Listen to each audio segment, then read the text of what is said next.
नमस्ते दोस्तों, आप सभी का एक बार फिर से स्वागत है आपके अपने YouTube चैनल पूजा घर संसार में। दोस्तों, आज के इस वीडियो में मैं आपको ये बताने वाली हूँ कि वजाइनल डिस्चार्ज आपने कई बार सुना होगा कि वजाइना से आने वाले इस पानी से आप ये समझ सकते हैं कि गर्भधारण हुआ है या नहीं।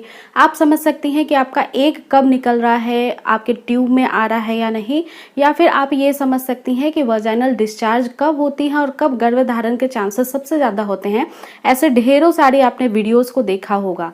लेकिन फ्रेंड्स, वजाइनल डिस्चार्ज नॉर्मल और एबनॉर्मल में क्या डिफरेंस होता है ये अभी तक आप नहीं जानते हैं। बहुत सारी महिलाओं को वजाइनल डिस्चार्ज से ये पता चल जाता है कि उनके सर्विक्स के मुंह पे कोई दिक्कत है या नहीं, क्योंकि ये वजाइनल डिस्चार्ज जब सर्विक्स का मुंह आपका सही तरीके से काम नहीं करेगा और अगर यहाँ पे कोई दिक्कत है तो सर्विक्स का मुंह ओपन ही नहीं होगा और जिसकी की वजह से जो आपके पार्टनर के सेल हैं वो वहीं पे डेड हो जाएंगे या फिर अंदर जा ही नहीं पाएंगे। तो ऐसी कंडीशन में गर्भधारण के चांसेस बिल्कुल जीरो हो जाते हैं, नहीं हो सकता है। तो आज के इस वीडियो में हम जानेंगे कि एबनॉर्मल ऑफ वजाइनल डिस्चार्ज के कौन कौन से सिम्टम साइन होते हैं, ताकि आप एग्जैक्ट अपनी परेशानी को समझ सके वजाइनल डिस्चार्ज से, क्योंकि वजाइना का डिस्चार्ज जो है वो बहुत इंपॉर्टेंट होता है हर फीमेल्स के लिए, जिनकी फर्टिलिटी का पता चलता है कितनी है, हाई है या लो है, या फिर वो कंसीव कितनी जल्दी करेंगे या कितना देर हो सकता है। ये सारी चीजें आपके वजाइनल डिस्चार्ज से आपको पता चल जाता है। तो ये वीडियो बेहद इंपॉर्टेंट है, आप पूरा जरूर देखें ताकि आप एग्जैक्ट सभी परेशानियों को समझ पाएं, क्यों गर्भधारण आप नहीं कर पा रही हैं ये भी समझ पाएं, और आपको ऐसी दिक्कत है तो नेक्स्ट स्टेप आपको क्या करना है। सो दोस्तों, इस वीडियो को शुरू करने से पहले आप सभी से रिक्वेस्ट है, यदि पहली बार चैनल पे आए हैं तो जरूर सब्सक्राइब कर लें, बेल आइकन ऑन कर लें, ताकि आपको ऐसे ही मोस्ट लेटेस्ट और जानकारियों से भरी हुई वीडियो के नोटिफिकेशन प्राप्त होते रहे। तो दोस्तों, हम abnormal quality of vaginal discharge को 4 तरीके से डिवाइड कर सकते हैं। पहला होता है फ्रेंड्स कि इसकी कंसिस्टेंसी कैसी है, सेकंड होता है इसका कलर कैसा है, थर्ड कि ये कब आ रहा है कब नहीं आ रहा है, और फोर्थ ये कि ये किसी तरीके के एबनॉर्मलिटी के साथ साथ आपको वजाइनल एरिया में किसी प्रॉब्लम को दर्शाता है या नहीं दर्शाता है। तो सबसे पहले बात करते हैं कि वजाइनल डिस्चार्ज नॉर्मली कैसा होता है। सो फ्रेंड्स, वजाइनल डिस्चार्ज जो है वो नॉर्मली बिल्कुल आपको ट्रांसपेरेंट पतला होता है और इसमें फिशी स्मेल होता है और इसमें किसी भी प्रकार का इरिटेशन आपको नहीं होता।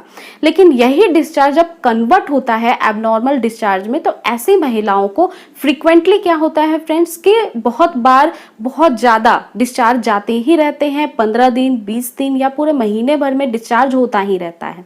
या फिर ऐसे भी महिलाएं होती हैं जिनको बिल्कुल ही डिस्चार्ज नहीं होता, बिल्कुल ड्राइनेस रहता है।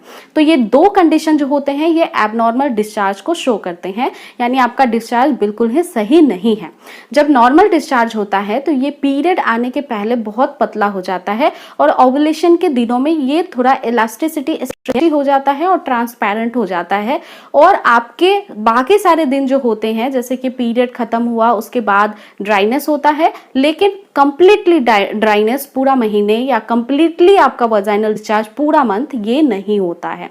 तो आप स्पेसिफिकली आप समझ सकते हैं कि अगर कंटिन्यूली आपके साथ ऐसा हो रहा है, वजाइनल डिस्चार्ज जा रहा है या फिर नहीं जा रहा है through out of the month, तो आपका इंक्लूडिंग ये एबनॉर्मल ऑफ वजाइनल डिस्चार्ज है। इसी के साथ अब सेकंड पॉइंट की बात करते हैं। जब आपको वजाइनल डिस्चार्ज आएगा तो इसके कलर पे काफी ज्यादा आपको फोकस रखना है, ध्यान देना है। कलर जो होता है आपके वजाइनल डिस्चार्ज का, जिसमें एबनॉर्मलिटी होती है, जो सही नहीं होता, वो कभी कभार होता है येलोइश कलर का, ग्रीनिश कलर का, ब्राउनिश कलर का, और कभी कभी आपको बिल्कुल ये फेडेड दिखेगा, यानी व्हाइटिश टाइप का दिखेगा, लेकिन गंदे तरीके का तरल पदार्थ आपको शो ऑफ होता है।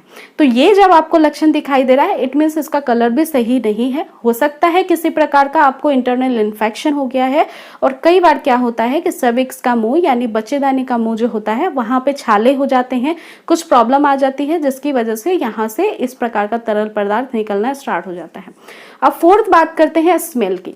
तो जब भी आपको वजाइनल डिस्चार्ज होता है, अगर ये नॉर्मल है तो हल्के फुल्के फिशी स्मेल आना बहुत ही नॉर्मल बात है, ये नॉर्मल वजाइनल डिस्चार्ज के लक्षण है। लेकिन इसी के विपरीत अगर बहुत हार्ड आपको फिशी स्मेल आ रहा है, बहुत ज्यादा बार आपको पैंटी चेंज करने की जरूरत पड़ रही है, पैंटी गीली हो जाती है, बहुत ज्यादा स्मेल आती है, तो ये abnormal of quality of discharge. इसी के साथ साथ अगर वजाइनल डिस्चार्ज रहा है और आपको बहुत ज़्यादा इरिटेशन बढ़ गई है, आपको बहुत ज़्यादा आपके प्राइवेट एरिया में जलन महसूस होता है, इचिंग महसूस होती है, रेडनेस हो रही है, या फिर इसी के उलट बहुत ज़्यादा यूरिन फ्रिक्वेंटली आने लग गए हैं, तो ये सारे इंडिकेशन साथ ही साथ शो करते हैं कि वजाइनल डिस्चार्ज या फिर इंटरनल एरिया में आपकी कुछ प्रॉब्लम है, जहाँ पे आपकी रिप्रोडक्टिव सिस्टम है, जहाँ से कंसीवमेंट होता है महिलाओं को, या फिर आपके सर्विक्स के मुंह पे कोई ना कोई दिक्कत जरूर है। तो ऐसी कंडीशन में आपको अपनी गायनेकोलॉजिस्ट से तुरंत कांटेक्ट करना है।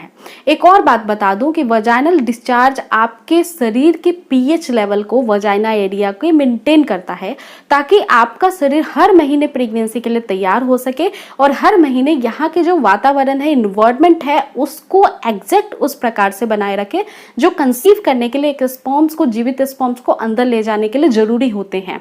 तो ये सारा काम जो है वो वजाइनल डिस्चार्ज ही करता है। साथ ही साथ जो इंटरनल एरिया होता है, आपका यूट्रस होता है, उसके ऑटोमेटिकली नेचुरल तरीके से क्लीनिनेस का काम करता है, ताकि बाद में जब बच्चा कंसीव भी हो जाए तो उसको किसी भी प्रकार का कोई नुकसान ना पहुंचे, कोई इन्फेक्शन उसको उसके ग्रोथ को बाधित ना कर पाए। तो ये सारी चीजें आपके वजाइनल डिस्चार्ज पे ही डिपेंड करता है। It's most important part of females vaginal discharge. तो इस चीज पे आपको बेहद जरूरी और बेहद ज्यादा सतर्कतापूर्ण ध्यान देने की जरूरत होती है। अगर जो बातें मैंने आपको बताई हैं आपके साथ हो रही है तो आप बिल्कुल घबराए नहीं, थोड़े बहुत मेडिकेशन के थ्रू ये प्रॉब्लम को दूर किया जा सकता है। तो आप उसी समय अपने किसी अच्छे गायनेकोलॉजिस्ट को कांटेक्ट करें और जरूरी सलाह मशवरा पे जो आगे आपको इंस्ट्रक्शंस दिए जाते हैं उसको फॉलो करिए।